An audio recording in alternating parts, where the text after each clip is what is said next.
que se candidataram a ser relatores dos grupos de trabalho.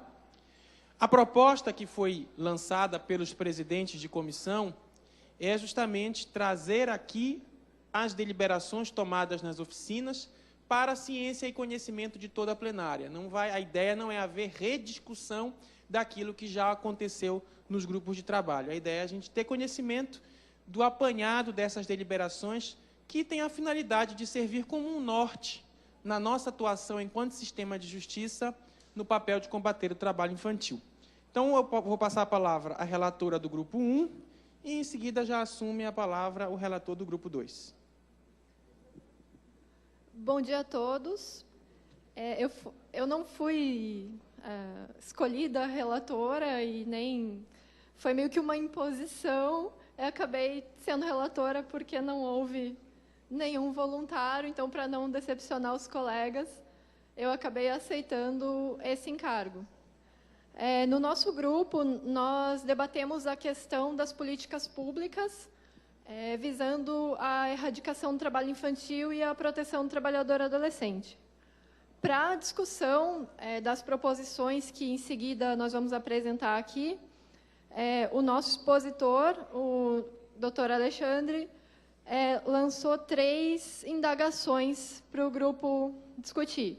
São as seguintes: qual o papel do sistema de justiça quanto ao tema políticas públicas? O sistema de justiça quer ser indutor de políticas públicas ou mero espectador? Em seguida, a cláusula da reserva do possível pode ser utilizada como justificativa para a não implantação de políticas públicas? E, por fim, é cabível a responsabilização do gestor público municipal? Após diversos debates e discussões em que vários colegas expuseram seus pontos de vista, nós chegamos, por consenso entre todos, às seguintes proposições. Primeiro, as indenizações decorrentes de ações civis públicas e ações de execução de termos de justa de conduta podem e devem ser utilizadas para a promoção de políticas públicas de prevenção e erradicação do trabalho infantil, ainda que o objeto da ação seja diverso, considerando a necessidade de ampla reparação. Segunda proposição: a cláusula da reserva do possível não pode ser invocada como óbice à implementação de políticas públicas, considerando expressa a manifestação do STF no sentido de que, em matéria de proteção da infância e da juventude, tal cláusula não pode ser arguida frente ao dever constitucional de proteção integral com prioridade absoluta. Terceira proposição: o sistema de justiça deve assumir o seu papel de indutor de políticas públicas de prevenção e erradicação do trabalho infantil, adotando medidas extrajudiciais ou judiciais nas searas de identificação e busca ativa, atendimento e responsabilização, observando as atribuições de cada instituição. Quarta, as políticas públicas devem focar, tanto quanto possível, na capacitação da rede de proteção quanto à temática do trabalho infantil, especialmente em relação ao Conselho Tutelar, cuja forma de composição eletiva e por mandato deve ser repensada em nível legislativo. Quinta proposição: devem ser fomentados termos de cooperação entre o Ministério Público do Trabalho e o Ministério Público Estadual, como estratégia de indução de políticas públicas, a fim de que se fortaleça a posição institucional do Ministério Público, seja no âmbito trabalhista, seja no âmbito civil, e ainda de improbidade administrativa. Sexta proposição: devem ser criados e fortalecidos núcleos de enfrentamento do trabalho infantil nos tribunais, constituídos de magistrados, visando, tanto quanto possível, a articulação de ações de sensibilização e conscientização, participação em audiências públicas e fóruns de debates. Sétima, o sistema de justiça deve se mostrar cônscio de seu papel de indução de políticas públicas, melhor utilizando as estatísticas como fomento da exigência de ações de proteção. Oitava proposição: devem ser replicados seminários locais, em formato semelhante, permitindo a articulação e a troca de informações entre magistrados do trabalho do Estado, procuradores do trabalho e promotores de justiça. Nono, os membros do Ministério Público devem atentar para a comunicação ao denunciante das ações empreendidas a partir da notícia de fato. E, por fim, a nossa 10ª e última proposição, que é a seguinte: o membro do Ministério Público deverá atuar para a responsabilização do gestor público que não observar a aplicação dos parâmetros orçamentários mínimos previstos pelo CONANDA. Essas são as proposições. Aqui, como eu disse, o primeiro grupo chegou por consenso, sendo que, em relação às questões que houve alguma dissonância, houve alteração da redação ou exclusão da proposição. E eu vou passar a palavra agora ao relator do grupo 2 para expor as conclusões deles. Muito obrigado. Meu nome é Diogo, eu sou promotor de justiça na comarca de Otacílio Costa. O nosso grupo debateu sobre as autorizações judiciais para o trabalho infanto-juvenil.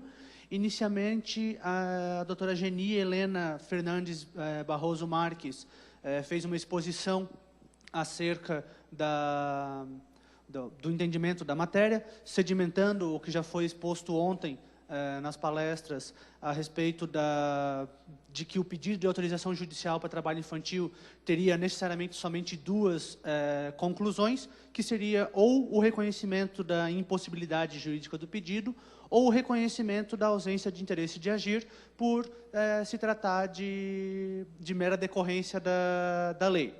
Ela expôs alguns casos concretos em que houve a autorização e depois foi exposto pela Lilian da Silva Domingues, assistente social do Tribunal de Justiça de Santa Catarina, o projeto Novos Caminhos, que foi feito em parceria entre o Poder Judiciário e a Fiesc, no quais adolescentes aos quais foi aplicada a medida de acolhimento institucional foram fornecidos cursos para que eles sejam inseridos no mercado de trabalho após completar 18 anos no desligamento do acolhimento institucional.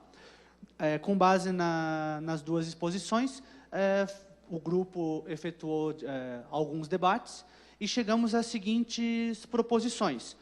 Cabendo destacar que a primeira foi a mais conturbada de todas, sendo que ficou constando, inclusive, que a redação da primeira proposição foi aprovada por maioria do grupo por 21 votos a 15.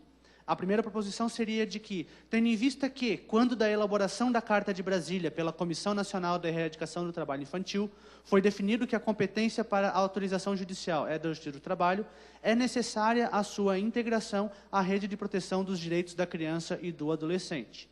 Eu quero só destacar que o objeto de discussão, de dissonância a respeito dessa proposição, foi a respeito do reconhecimento da competência do Justiça do Trabalho e não da sua necessidade de integração à rede de proteção, como foi objeto também da proposição pelo outro grupo, que foi unanimidade também no nosso grupo. As demais proposições foram todas aceitas por unanimidade do grupo. A segunda proposição caracteriza grave violação aos direitos humanos de crianças e adolescentes, bem como ao ordenamento jurídico brasileiro, a concessão de alvará ou autorização judicial para o trabalho de crianças e adolescentes com idade inferior a 16 anos, ressaltando que, nos termos do artigo 7º, inciso 33 da Constituição Federal de 1988 e demais dispositivos vigentes, é vedada a concessão de autorização para trabalhos penosos, perigosos, insalubres e noturno a menores de 18 anos de idade, devendo tal prática ser veementemente combatida pelo sistema de justiça. A terceira proposição. Nos casos de contratação de aprendiz, não há necessidade de autorização judicial, uma vez que os requisitos para tal contratação estão especificados na legislação. Quarto. Nos casos de trabalho fora das hipóteses legais, o sistema de justiça deverá adotar as providências cabíveis, visando a aplicação de eventuais medidas de proteção ou a criação ou ampliação dos programas de profissionalização para atendimento de adolescente a partir de 14 anos. Quinto, o sistema de justiça zelará para que os municípios que compõem a comarca elaborem e implementem políticas públicas voltadas à erradicação do trabalho infantil e à profissionalização dos adolescentes, que também contemplem a qualificação profissional e a inserção de pais ou responsáveis no mercado de trabalho e a geração de renda para famílias carentes.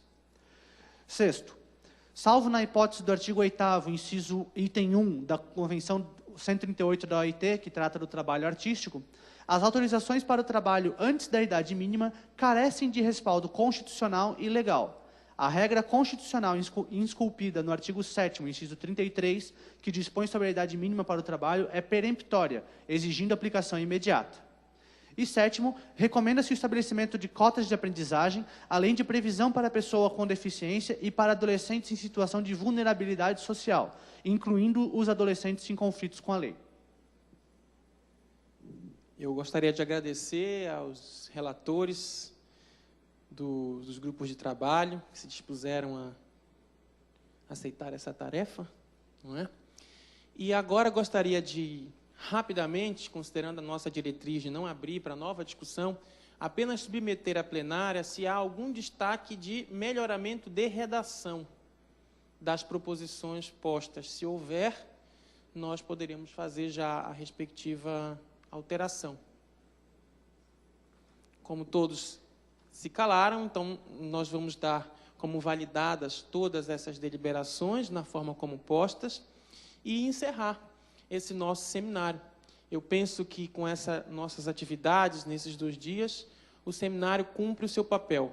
Um papel fundamental é o papel da articulação de todos nós que fazemos parte do sistema de justiça, seja um sistema de justiça especializado do trabalho, seja o sistema de justiça comum.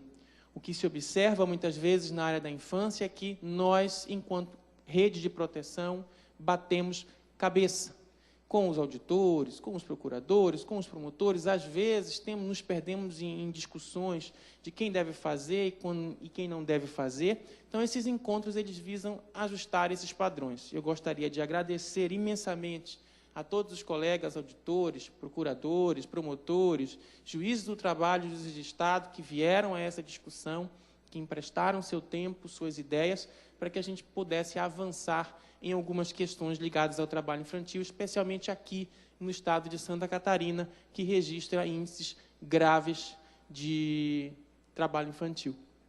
Lourdes, também...